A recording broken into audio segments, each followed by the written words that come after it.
And then Elijah had to turn him and say, no, you're the one troubling them. Because you got them doing two things. They serving Balaam, all these bad gods. You're the one troubling them. And Israel is God's people. They supposed to be serving their God. And then he said, call all of them down here. I tell you what you do, we ain't going to argue no more. Call them on down here. Come on, get them on down here. So he called the people on down. He said, how long are you going to be halted between these two opinions? How long are you going to be halted? If God is God, serve him. And if Balaam is God, serve him. Whatever you do, you got to make a choice. Now, your journey with the Lord is going to be better once you make the choice. The things of God is going to become a joy and a delight to you when you make up your mind that that's where you want to go. But when you're trying to do this and that, you're going to be a mess the rest of your days. Because you can't serve no two. In your mind and in your actions or whatever, your attitude, it's got to be changed. So you can decide that even though this may be happening, and that may be happening, and I may be going through this, or I may be going through that, but God said, and I'm going to stay on the side of what he said. You're not going to change with what other people are doing. See, that's why many of us, we can't get our children in. They so locked into what's going on in the world, they hate the church. And you don't help them love it. Because we basically let them do what they want to do. You don't get up enough nerve to say to them, Jehovah put this bread on the table. And Jehovah is the one we gonna serve. And as long as you eat his bread, you better act like you're serving him. You better act like you're serving him.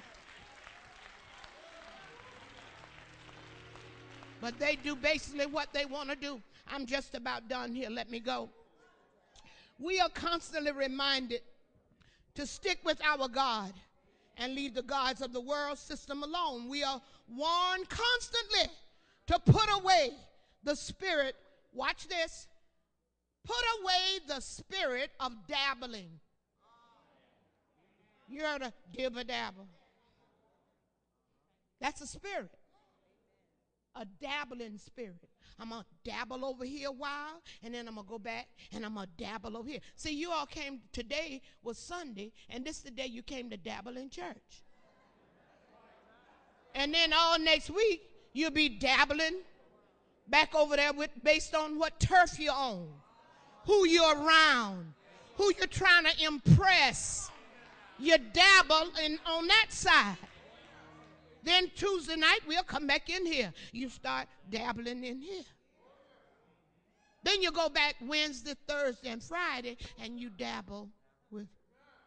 You become a product of the atmosphere that you're in when your mind is not totally made up.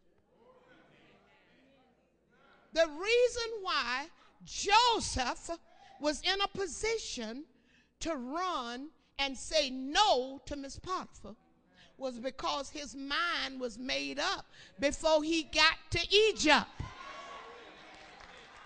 Come on here, his mind was made up. It mattered to him whether or not he'd sin against his God. So Miss Potiphar and all of her enticement with her nice negligee and all of that and all that sweet smell. The brother just told me this morning. He said, Pastor, ain't nothing like a sweet smelling woman. He said, ain't nothing like that. He said, I love to smell a good smelling woman. Miss Potiphar knew it. So she put on her best stuff, and she kept looking at Joseph, he was good looking, going about his business. And I tell you, looked like he knew what he was doing. A matured, acting young man, just taking care of his master's house. And the master had the nerve to always be gone. See, this is one of the areas where you get messed up in. The lust of the flesh, the lust of the, and the pride of life. Yeah, that'll mess you up. And she kept on looking. See, she'd have been all right had she not watched him every day. Just like with David, with Bathsheba. If he'd have gone to that window, saw her, and said, oh,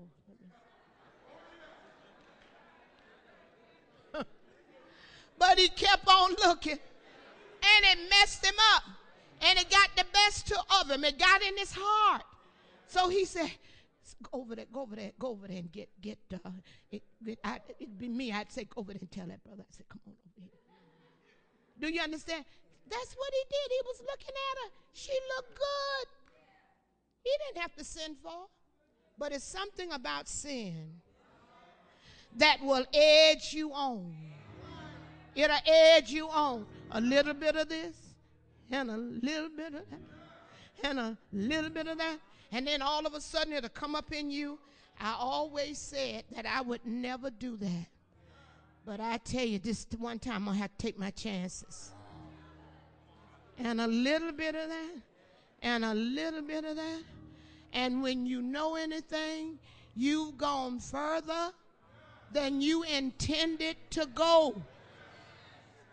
That's why the Bible said a little bit of leaven, it leaveneth the whole lump. It'll mess up the whole thing. And that's the way sin is. Most of the time you don't get in stuff just, whoo, you in it. It feeds you. Feeds you little by little. That's why a good fisherman knows how to catch his fish. Because he knows how to let him play a little bit.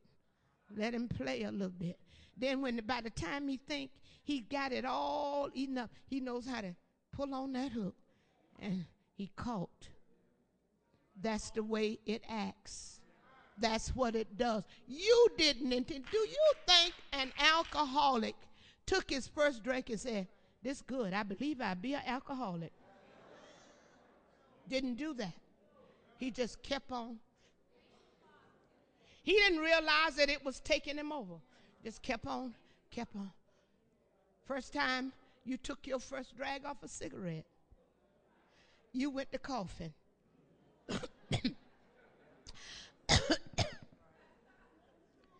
Then you said, let me try one. Said, take it easy now. Somebody probably tell, take it easy. Don't pull it.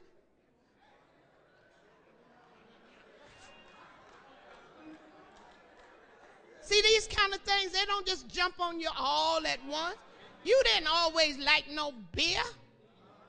That bitter mess. But you kept on. And you got to the point where you could tolerate it. I hate hot stuff. But you know what? I've gotten enough stain, and there's certain thing I decided I could eat it on. So when I get me a chicken drumstick, I can sprinkle that hot sauce on it. And you know what? I like to bite it.